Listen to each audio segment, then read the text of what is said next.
जनता संवाद कार्यक्रम था, उसमें कुछ विलम्ब हुआ, इसकी वजह से फिर मुझे आप तक आने में विलम्ब हुआ। उसके लिए मैं वास्तव में क्षमा माफी चाहता हूँ।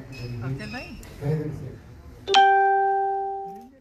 यहाँ जो लोग बात कर रहे हैं जगह जगह, जो मुझे बता रहे हैं, कार्यकर्ताओं भी बता रहे हैं, और भी सब जगह से जनता को सुनने में मिल रहा है, हमारे कार्यकर्ताओं को भी सुनने में मिल रहा है।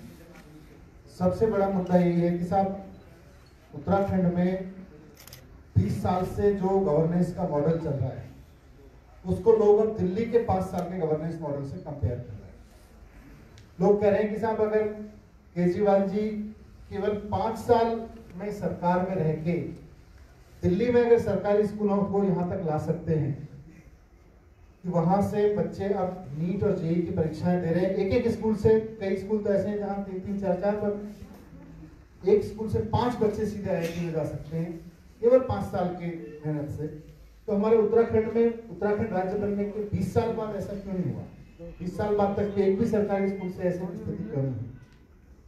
अगर दिल्ली में बिजली 70%, 80% लोगों को फ्री मिल सकती है और सबसे सस्ती बिजली मिल सकती है, 24 घंटे मिल सकती है, तो उत्तराखंड में क्यों नहीं मिल सकती? ये 20 साल से हमारी सरकारें क्या कर रही है? तो बिजली, पानी, शिक्षा, स्वास्थ्य, रोजगार, इन सब चीजों पर लोगों के मन में सवाल है कि साहब 5 साल में अगर एक नई पार्टी की सरकार केजरीवाल जी के नेतृत्व में वहां वो डिलीवर कर सकती है, तो हमारे यहाँ क्यों नहीं? और मौजूदा सरकार के बारे में तो लोगों की राय अब ये बन रही है कि मौजूदा सरकार कुल मिला के कांग्रेस से आए मंत्रियों की और बीजेपी से आए मुख्यमंत्री की सरकार है, इसलिए वहां कोई काम हो ही नहीं रहा। लोग 5 काम नहीं गिना रहे। कह रहे जी, पिछली बार मैंने कहा था कि त्रिवेंद्र सिंह रावत जी, आप 5 काम गिना दीजिए जो आपने उत्तराखंड की जनता के लिए किए हो, जो जिससे उत्तराखंड की जनता को फायदा मिला हो, जो पिछले 5 साल में आपने किया। कोई जवाब नहीं आया उनका। मैं डिबेट के लिए चैलेंज करके गया था, एक भी काम नहीं है। आज तो किसी ने मुझे कहा और मैं उसको यहाँ जनसभा में रिपीट किया, ये जीरो वर्क चीफ मिनिस्टर है। बात तो करते हैं जीरो टॉलरेंस की, लेकिन जीरो वर्क चीफ मिनिस्टर है। उत्तराखंड के लोगों के लिए कोई काम नहीं किया। तो ऐसे में उत्तराखंड के लोग मन बना चुके हैं कि इस बार बदलाव तो वो करेंगे ही करेंगे। बदलाव तो उन्होंने लगातार 20 साल से किया है, हर चुनाव में बदलाव किया है। जो मौजूदा सत्ता में बैठे लोग थे उनसे आगे जाके, लेकिन विकल्प में क्या होता था? कांग्रेस को हटाते थे, बीजेपी आ जाती थी, बीजेपी लानी पड़ती थी, बीजेपी को हटाते थे, कांग्रेस लानी पड़ती थी, फिर कांग्रेस को हटाया, फिर बीजेपी लानी पड़ी। इस बार ये बीजेपी कांग्रेस की मिलीजुली सरकार को हटा के इस बार जनता तीसरे विकल्प पे आम आदमी पार्टी पे जाएगी, ये हमें पूर्ण विश्वास हो रहा है। हमारे कार्यकर्ता लगातार मेहनत करेंगे। बूथ का काम चल रहा है संगठन स्तर पे, उसका भी रिव्यू कल शाम को किया मैंने, आज भी करूंगा। इसके बाद कुछ और क्षेत्रों का कुमायूं में भी किया। गणेश मोहनिया जी हमारे प्रभारी, हमारे स्टेट के अध्यक्ष, और साथ ही पूरे ऊपर से नीचे तक आम आदमी पार्टी की मशीनरी पे गांव-गांव में काम कर रहे हैं, और पूरी मेहनत से पार्टी काम करेगी और फिर सरकार बनाएगी। और फिर उत्तराखंड में जो दिल्ली का केजरीवाल जी का मॉडल है, वो शिक्षा का मॉडल, स्वास्थ्य का मॉडल, हर आम आदमी को ये कॉन्फिडेंस हो सके कि उत्तराखंड में मेरे बच्चे के पढ़ने के लिए अच्छी शिक्षा है, अच्छा स्वास्थ्य व्यवस्थाएं हैं, मुझे अफोर्डेबल कॉस्ट पर या फ्री में बिजली मिल रही है, मुझे पानी अवेलेबल है, मेरे लिए रोजगार की पर्याप्त अवसर है। फिर और क्या चाहिए? यही चाहिए। तो इस पे काम करेंगे, यही मॉडल अब उत्तराखंड के लोग चुनेंगे, उनके पास विकल्प है। Thank you. सर, मेरा एक सवाल आपसे ये है कि आप आ रहे हैं उत्तराखंड में, बट आप पंजाब में रहते हो, आपके पास कोई वहाँ सेंट्रल फेस नहीं था। पंजाब में आपके पास एसपी थे और बहुत सारे अच्छे आपके पास जो पॉपुलेशन बहुत वेल नोन। उत्तराखंड में आपके पास वो भी स्थिति नहीं है। नहीं, उत्तराखंड में मुख्यमंत्री का कैंडिडेट कौन होगा ये बाकायदा अनाउंस करेंगे और समय आने पे करेंगे। और मैं आज इतना ही कह सकता हूँ, उत्तराखंड के एक आदमी को उस पर गर्व होगा, ऐसा कैंडिडेट है।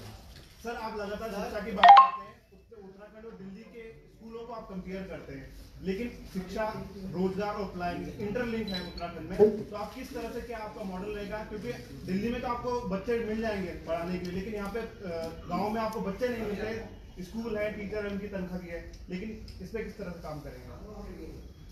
जिन इलाकों में गवर्नमेंट स्कूलों में बच्चे नहीं हैं, उन्हीं इलाकों में प्राइवेट स्कूल भी खुले हैं, और वो प्राइवेट स्कूल किसके हैं, जिन लोगों के ऊपर जिम्मेदारी थी कि वहां गवर्नमेंट स्कूल ठीक से चलाएंगे, उनके या उनके जानकारों के, उनके परिवारों के।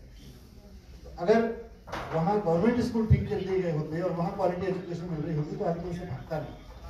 मनीष जी, मेरा एक सवाल है, आप दिल्ली में जो मॉडल, आप केजरीवाल मॉडल की बात कर रहे हैं, ये बिजली पानी जो आपने दिल्ली में बना दी है, तो हमारे सामने देखा हूँ तमाम हमारे पास रिसोर्सेज बहुत ज़्यादा है, इसलिए हम वहाँ ये सब्सिडी दे पा रहे हैं।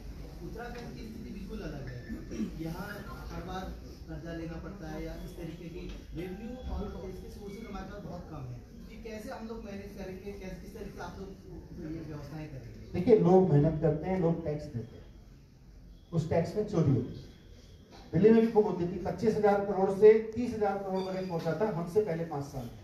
लेकिन वर्तमान मतलब जो हमारा पिछला टेनमेंट था उसमें 5 साल में 30,000 करोड़ से 60,000 करोड़ बजट हो गया। हमें तो केंद्र सरकार से एक पैसा नहीं मिलता है, 325 करोड़ रुपए मिलते हैं कुल मिला, जबकि जो थोड़ा टेक्निकल हो जाएगा आंसर, 42% जो रेवोल्यूशन होता है सेंट्रल फंड से, उसमें से हमें कुल मिला के 325 करोड़ मिलता है। उसके अलावा हमें कोई फंड नहीं मिलता है, जबकि बाकी सब सरकारों को 5-5, 8-8, 10-10 हजार करोड़ रुपए, 20-20 हजार करोड़ तक मिलते हैं। उसके बावजूद दिल्ली में हम कोई नई इंडस्ट्री नहीं लगा सकते, हमारे पास लैंड नहीं है, लैंड का रेवेन्यू केंद्र सरकार के पास जाता है। उसके बावजूद दिल्ली में जब हो सकता है, यहाँ तो रिसोर्सेज भी हैं, नेचुरल रिसोर्सेज भी हैं, अवसर भी हैं, यहाँ तो कोई कमी नहीं है। मनीष जी एक सवाल ये है, एक सेकंड मैम, सर, मुख्यमंत्री के कैंडिडेट की बात आपने कर ली कि ऐसा होगा जिसको सब जानते होंगे। क्या आपको नहीं लगता कि पार्टी के पास नेताओं की कमी है? क्योंकि पहाड़ की अगर राजनीति करनी है तो पहाड़ के चेहरे होना बहुत जरूरी है, ये कहावत अभी तक चलती आई है। आपको क्या लगता है? पहाड़ से भी, मैदान से भी, हर जगह से आम आदमी पार्टी तो नई पार्टी है।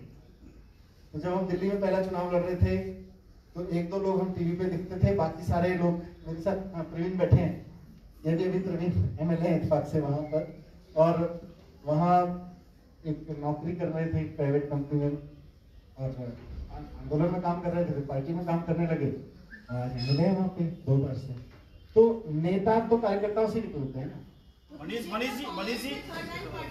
मनीष जी जो भी उत्तराखंड के लिए काम कर रहा है, जो भी उत्तराखंड के लिए सपने देख रहा है, वो 3rd लाइन 4th लाइन इधर है उधर है, हम तो सबको साथ लेके चलेंगे। मनीष जी, आपने कहा कि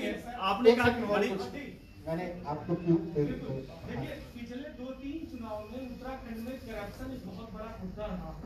आपकी पार्टी जब इलेक्शन में आएगी 22 में, तो क्या मुद्दे होंगे? मुद्दे तो सबसे इम्पोर्टेंट तो ये है कि साहब, काम ना करने वाले मुख्यमंत्री की जगह उत्तराखंड में एक काम करने वाला मुख्यमंत्री चाहिए। ये हाइब्रिड सरकार कांग्रेस बीजेपी की जगह एक ऐसी सरकार चाहिए जो ईमानदारी की सरकार है। ईमानदारी की सरकार होगी तभी वो यहाँ से रिसोर्सेज का सवाल पूछा, रिसोर्सेज की कमी नहीं है, उसके कलेक्शन में कमी है और खर्च करने में, नियत में कमी। नियत साफ राजनीति आएगी तो अपने आप विकास। मनीष जी, आपने बोला कि तीसरे विकल्प में आप पार्टी को प्रदेश में लोग देखना शुरू किया, क्या आपने मान लिया कि तीसरे नंबर पे आएंगे आप? विकल्प और नंबर का अंतर है भाई, अब आपके लिए नंबर और विकल्प मैं समझा नहीं कर सकता। सर, मनीष जी, आपने कहा जिसको सीएम का दिल्ली में तो आपको और अरविंद जी को लोग देख रहे थे, आंदोलन कर रहे थे, लगातार आपको एक चेहरा आप लाएंगे, इतना कम समय बचा है और पूरा उत्तराखंड उसके नाम पर आम आदमी पार्टी को सरकार पे लिया है। उत्तराखंड में ऐसे लोग हैं जिन पे उत्तराखंड के लोग गर्व करते हैं, ऐसे आने दीजिए समय, अभी तो मैं पहले दूसरे दौरे पे हूँ, पहली बार इधर आया हूँ। कांग्रेस का एक सवाल है कि चाहे मनीष सिसोदिया आए या अरविंद केजरीवाल आए, उत्तराखंड में कोई प्रभाव आपका नहीं पड़ेगा, इसे किस तरह देखते हैं? इसी भ्रम में वो रहें तो ज्यादा अच्छा है। मनीष जी, मेरा आपसे एक सवाल है, उत्तराखंड और दिल्ली की जो भौगोलिक परिस्थितियां बहुत भिन्न है। पहला सवाल आपसे है कि जो उत्तराखंड के पहाड़ हैं वहाँ बहुत ज्यादा पलायन हो चुका है। दूसरा कि जो यहाँ उत्तराखंड में भाजपा और कांग्रेस है, उनका जो वोट बैंक है, जो उनका जो डाटा है बहुत पहले से है, लेकिन आप कह रहे हैं कि हम पहाड़ की ओर अब राजनीति कर रहे हैं, हम तीसरा विकल्प बनेंगे, किस तरह आप काम करेंगे? देखिए, टफ कह रहे, ये बार बार जगह पूछते हुए, उत्तराखंड दुर्गम परिस्थितियों वाला राज्य है, भौगोलिक परिस्थितियों वाला। ये टफ टेरेंस ही दुनिया भर में बहुत सारे देशों में है और बहुत सारे मॉडल हैं जहां दुनिया में लोगों ने अपने इन्हीं टफ टेरेंस को, इन्हीं पहाड़ों को असेट बनाया है। आज हम जिन देशों में बड़े बड़े महंगे पैसे खर्च करके घूमने जाते हैं, वहां उन लोगों ने इसलिए घूमने जाते हैं क्योंकि उन्होंने अपने पहाड़ों को अपना असेट बना लिया है। हम उनको अभी अपना चैलेंज बना के बैठे हुए हैं। जिस दिन नीयत साफ होगी और ऐसे लोगों की कमी नहीं है देश में जो इस विजन पे काम करने को तैयार है, पर उनसे कोई काम तो ले। आसपास केवल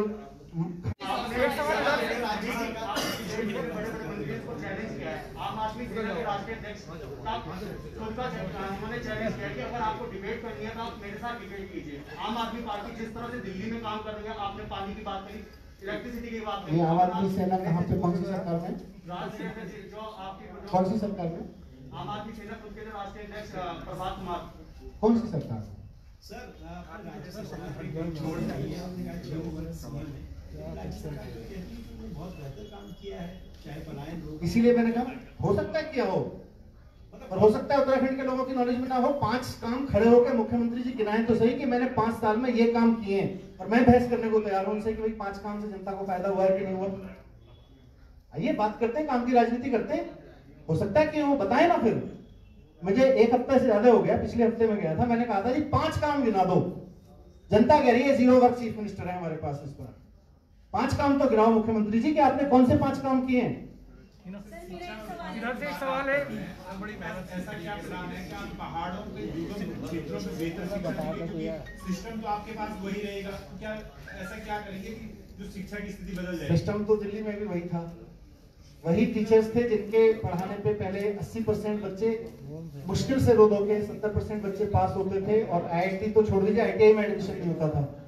आज उन्हीं टीचर्स के, टीचर्स नहीं बताएं, उन्हीं टीचर्स के पढ़ाए हुए बच्चे बिना कोचिंग के IIT के, अब एक स्कूल से, इतने तो कोटा में भी रिजल्ट नहीं आता है, हमारे लिए भी आश्चर्यजनक था लेकिन सुखद था। एक स्कूल से 80 लड़कियों में से 36 लड़कियां नीट क्लियर करके गई, एक स्कूल के 5 बच्चे IIT गए हैं। तो हमें भी इससे कॉन्फिडेंस बढ़ा है, और संभव है, जब नियत से काम करोगे तो संभव है। ईमानदार राजनीति एकमात्र सॉल्यूशन है। टीचर्स थे ना सर, यहाँ तो टीचर्स ही नहीं है ना स्कूलों में, पहाड़ में। सर इधर ले लीजिए, एक सवाल बड़ी मेहनत से करिए। सर एक सवाल है मेरा, आप 2 दिन के लाइट में दिखने, हाँ चलिए, आवाज आप उत्तराखंड के दौरे पर आए हैं, आप पहाड़ों में भी गए हैं, मैदानों में भी गए हैं और लोगों से बातचीत भी की, तो आपको क्या लगता है कि दिल्ली और उत्तराखंड में अगर अंतर देखें तो सबसे ज्यादा काम अगर आम आदमी को करना पड़ेगा तो किस समस्या पर करना पड़ेगा? मुझे तो लगता है कि शिक्षा, स्वास्थ्य, बिजली, पानी, रोजगार, यही लोग चाहते हैं। वो किसी भी राज्य के लोग यही चीज चाहते हैं अपनी सरकारों से। इन्हीं पे कोई काम नहीं किया तो फिर क्या काम किया? सर एक चीज आपने कहा था कि इससे पहले जो बयान आए थे केजरीवाल जी का भी आया था, फ्री बिजली और पानी।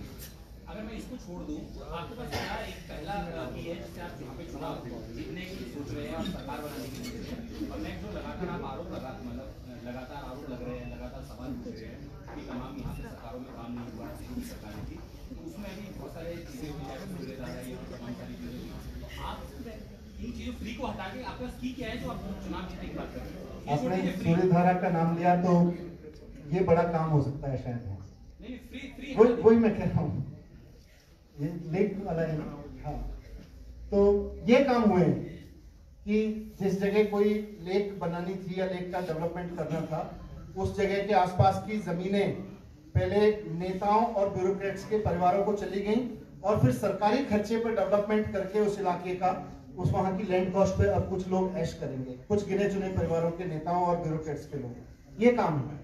फ्री बिजली पानी एक सवाल है, फ्री बिजली पानी हटा दो इसे, तो आपका सी क्या है कि आप चुनाव जीतने की बात कर रहे हैं और सरकार बनाने की बात कर रहे हैं? बात हमारी नहीं है, बात यह है कि उत्तराखंड में लोग शिक्षा चाहते हैं, लोग स्वास्थ्य अच्छा चाहते हैं। पहाड़ पे बैठी हुई महिला, पहाड़ का परिवार क्यों पलायन करके या तो नीचे आ रहा है या कहीं और जा रहा है? क्योंकि वहां उसकी शिक्षा नहीं है, स्वास्थ्य नहीं है, प्रसव के लिए कहाँ से, सब लोग मुझे बताते हैं इतना इतना कंधे पे लाद के लाना पड़ता है। कल भी किसी की डेथ हुई, आज कोई रेफरेंस दे रहा था। तो जब आप सुविधाएं दोगे तो लोग रहेंगे, यही असेट बन जाएंगे, यही लोग पैसे खर्च कर रहने आया करेंगे। अभी लोग यहाँ से पलायन करते हैं। सबसे पहले तो शहीद स्मारक गए, उसके बाद स्वर्गीय इंद्रमणि बडोनी के प्रतिमा पर गए। उनका भी सपना था शहीदों का, और इंद्रमणि बडोनी का भी था कि राजधानी, स्थायी राजधानी गैरसैंण हो। आज ग्रीष्मकालीन राजधानी मुख्यमंत्री ने घोषित की, और वो इस बात को जनता तक नहीं पहुंचाते। उनकी सरकार ने बड़ा काम किया है, ऐसा निर्णय लिया है जो 20 सालों में कोई नहीं ले पाया। अगर आम आदमी पार्टी की सरकार बनती है तो क्या स्थायी राजधानी आप गैरसैंण को देंगे?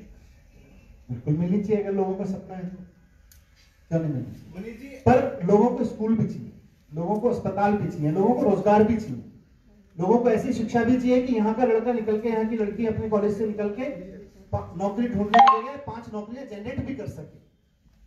इलेक्शन पॉइंट ऑफ व्यू से एक सवाल है, इलेक्शन में आप कम्युनिकेशन कैसे करेंगे? अगर बीजेपी को आप कंपटीटर मान रहे हैं तो उनके पास एक बहुत बड़ी स्ट्रेंथ है, उनके पन्ना प्रमुख भी नियुक्त किए जाते हैं। आपके पास कितनी स्ट्रेंथ है, आपकी कितनी सदस्यता है, क्या सर प्रदेश में आपका? देखिए हमारे पास सच्चाई है और सच्चाई आसानी से ट्रेवल करती है, कम्युनिकेशन सच्चाई आसानी से कम्युनिकेट होती है।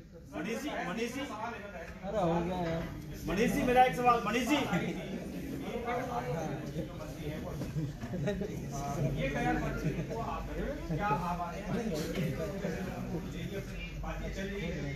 नहीं, हमारी ऐसी कोई बात नहीं।